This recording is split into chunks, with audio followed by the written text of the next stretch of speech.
देवेंद्र फडणवीस के भाजपा पक्ष नेता के पद पर नामित होते ही उनके गृहनगर नागपुर में जगह जगह पटाखे फोड़कर और मिठाई खिलाकर कार्यकर्ताओं ने जल्लोष किया। साथ ही देवेंद्र फडणवीस के धर्मपेट स्थित निवास के बाहर बीजेपी कार्यकर्ताओं ने पटाखे फोड़े। ढोल ताशा की ताल पर बीजेपी कार्यकर्ता नाचते हुए नजर आए। भाजपा के धनतोली स्थित विभागीय कार्यालय भी इस बात से अछूता नहीं रहा, वहां भी नेताओं ने और कार्यकर्ताओं ने जल्लोष किया। मी पुन्हा येईल इस नारे के साथ शुरू हुआ सफर आज अपनी मंजिल तक पहुंचता दिखाई दे रहा है। आज भाजपा के पक्ष नेता के तौर पर देवेंद्र फडणवीस के नाम पर सर्वसम्मति से फैसला लिया गया। इसी के साथ ही आज मुख्यमंत्री पद पर भी देवेंद्र फडणवीस ही रहेंगे, ये तय हो गया। इस बात का जश्न नागपुर में शुरू भी हो गया। नागपुर के भाजपा विभागीय कार्यालय में कार्यकर्ताओं और नेताओं ने एक दूसरे को मिठाइयां खिलाकर जल्लोष किया। साथ ही महिलाओं ने फुगड़ी खेलकर अपना आनंद व्यक्त किया। देवेंद्र फडणवीस इस घोषणा के साथ तीसरी बार राज्य की बागडोर संभालेंगे। शपथ कल मुंबई में आजाद मैदान पर शाम 5 बजे ली जाएगी। इस अवसर पर देवेंद्र फडणवीस के नागपुर स्थित घर पर भी कार्यकर्ताओं ने पटाखे फोड़कर आनंद व्यक्त किया। नागपुर वासियों को जिस पल का इंतजार था, जो बेसब्री से उस पल का इंतजार कर रहे थे, वो पल आ गया और नागपुर वासियों को गौरव, जो जिस पल से गौरव मिल रही थी, गौरवित वो हो रहे थे। आखिरकार देवेंद्र फडणवीस जो पूर्व मुख्यमंत्री थे, उन्होंने वापस जीत का ताज पहन लिया है। आइए हमारे साथ में यहाँ भारतीय जनता पार्टी धनतोली में यहाँ पे जल्लोष मनाया जा रहा है। हमारे साथ में भारतीय जनता पार्टी के पदाधिकारी गिरीश व्यास जी मौजूद है। आइए जानते हैं उनसे भी, सर ये जो जल्लोष मनाया जा रहा है क्या कहेंगे इस बारे में? देखिए, जल्लोष तो हमारे कार्यकर्ताओं को उत्साह है, ये आनंद है, पर इसके साथ साथ पूरे महाराष्ट्र की जनता आज जो ऐतिहासिक निर्णय हुआ है, तीसरी बार देवेंद्र जी को इस महाराष्ट्र का नेतृत्व करने का अवसर मिला है, इसका आनंद पूरे महाराष्ट्र की जनता को है। मैं निश्चित कह सकता हूँ कि जितना आनंद हमको है, इससे कई गुना महाराष्ट्र के किसान होंगे, युवक होंगे, बेरोजगार होंगे, हमारे जो रोज करने वाले कर्मचारी हैं, महिलाएं हैं, हमारी बहनें हैं, हमारे विद्यार्थी है, युवक है, इन सब लोगों को उतना ही आनंद है, क्योंकि जिन पर आज तक भ्रष्टाचार का आरोप नहीं लग सका, जिनके नेतृत्व में लगातार पार्टी का ग्राफ बढ़ रहा है, जो कभी शरद पवार को सिद्ध नहीं कर सके, वो अपना नेतृत्व बना नहीं सके, 75 के ऊपर कभी उनके लोग चुन के नहीं आए, फिर भी वो राजनीति के जानता राजा कहलाते हैं। जानता राजा और चाणक्य अगर कोई है तो वो महाराष्ट्र के राजनीति में देवेंद्र जी का नाम लिया जाएगा, जिसने तीसरी बार 100 के ऊपर लोग चुना कर लाए हैं। ये हमारे लिए आनंद की बात है, अभिमान की बात है। सर, मुख्यमंत्री पद के लिए कहीं ना कहीं देखा गया है कि घमासान चल रहा था एकनाथ शिंदे जी के और देवेंद्र फडणवीस जी के बीच में, कहीं ना कहीं घमासान चल रहा था। क्या वो समाधान से क्या अटकलें वो लगाई गई थी जिसके कारण ये सब विवाद देखने को मिला? देखिए, तीन राजनीतिक दलों की महायुति है और इस महायुति में प्रत्येक को लगता है कि मैं अगर आज मुख्यमंत्री हूँ तो मुझे आप फिर से दीजिए। और आपको मालूम होगा कि 2.5 साल पहले जब हमारी सरकार बनी तब हमारे सबसे ज़्यादा दल में हमारे सदस्य थे, फिर भी हमने शिंदे जी को मुख्यमंत्री बनाया, तो उनको लगा कि मुझे फिर बनाएंगे।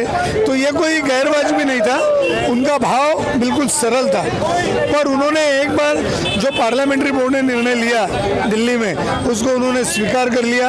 उनकी तबीयत खराब थी, उनको 104 टेम्परेचर था, ये पूरे महाराष्ट्र ने देखा है। उनके मन में कहीं किंतु परंतु नहीं था। देवेंद्र जी के नेतृत्व में वो काम करने को तैयार हैं और 100% देवेंद्र जी इस महाराष्ट्र के सबसे सफल मुख्यमंत्री आने वाले वर्षों में साबित होंगे, ऐसा हमारा विश्वास है। सर, अभी जो नई सरकार बैठेंगी उसमें क्या चेंजेस देखने को मिलेंगे? देखिए, चेंजेस तो आपको विकास का देखने को मिलेगा। जो हमने किया उससे ज़्यादा करेंगे, जो हमने नहीं कहा वो भी करने का प्रयास करेंगे। अंततोगत्वा ऐसा होता है, सरकार जब बनती है तो उसकी माई बाप जनता होती है, तो जनता के जीवन में आनंद, सुख और समृद्धि लाना ये सरकार का काम है। उसकी नीतियाँ, उसके किए हुए कार्यक्रम ये जनता को भाने चाहिए, जनता के हित में होने चाहिए। न्याय की दृष्टि से राज्य सबसे अच्छा बने, सुदृढ़ बने और दोषियों पर कड़क कार्रवाई हो, इस प्रकार की अपेक्षाएं जो होती है वो निश्चित रूप से पूरी होते हुए दिखेगी, ऐसा मेरा विश्वास है। तो ये थे हमारे साथ में गिरीश व्यास जी, जिन्होंने बताया कि उन्होंने अभी जो तीसरी बार मुख्यमंत्री पद जो हासिल किए देवेंद्र फडणवीस जी, उन्हें बधाई देते हुए और जनता को भी आभार माना है कि आखिर जनता ने सही निर्णय लिया। और उनका ये कहना भी है कि विकास, आखिर हम जो विकास अभी तक करते आए हैं वो हमारे भारतीय जनता पार्टी करती रहेगी। और भी यहाँ पदाधिकारी मौजूद है, हम उनसे भी चर्चा करेंगे और जानेंगे आज जो यहाँ जल्लो उल्लास जो मनाया जा रहा है, नागपुर वासियों के लिए खुशी का पल यहाँ देखने को मिल रहा है, वो उस बारे में। भारतीय जनता पार्टी के यहाँ पे हमारे साथ पूरे पदाधिकारी और कार्यकर्ता मौजूद है, आइए जानते हैं उनसे भी। सर, क्या कहेंगे आज जो ये जल्लोष मनाया जा रहा है? कि देवेंद्र फडणवीस गठ नेता चुने गए और 3:30 बजे सभी लोग राज्यपाल महोदय के पास में सरकार के लिए जाएंगे, जिसमें मुख्यमंत्री श्री देवेंद्र फडणवीस जी होंगे। यह देवेंद्र फडणवीस सभी कार्यकर्ताओं के मन के नेता है, दिल के नेता है, इसलिए यहाँ पर मैं जल्लोष मनाया जा रहा है क्योंकि उन्होंने जिस प्रकार से पूरे कार्यों को, विकास कार्यों को अंजाम दिया है महाराष्ट्र तथा नागपुर विदर्भ में गडकरी साहब तथा देवेंद्र फडणवीस जी के साथ मिलकर के, वह एक काबिल तारीफ है।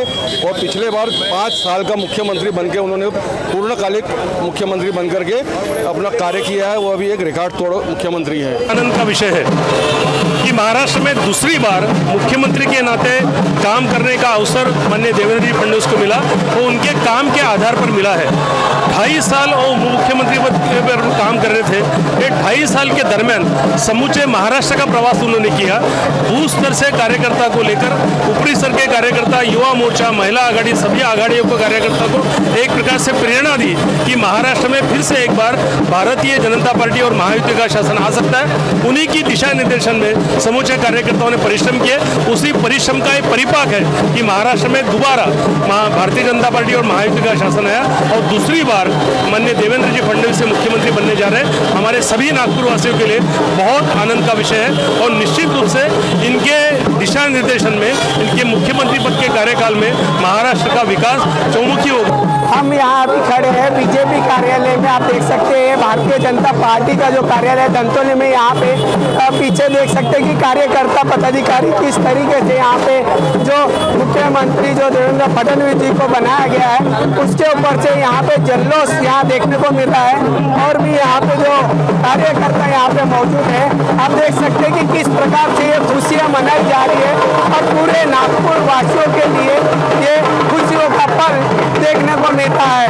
और यहाँ पे हमने सभी पदाधिकारी से भी बात की और उनका एक ही कहना है कि भारतीय जनता पार्टी जो अपने कार्यों के लिए जानी जाती है वो ऐसे ही हमारे कार्य चलते रहेंगे और हम ऐसे ही जनता की भलाई का कार्य करते रहेंगे।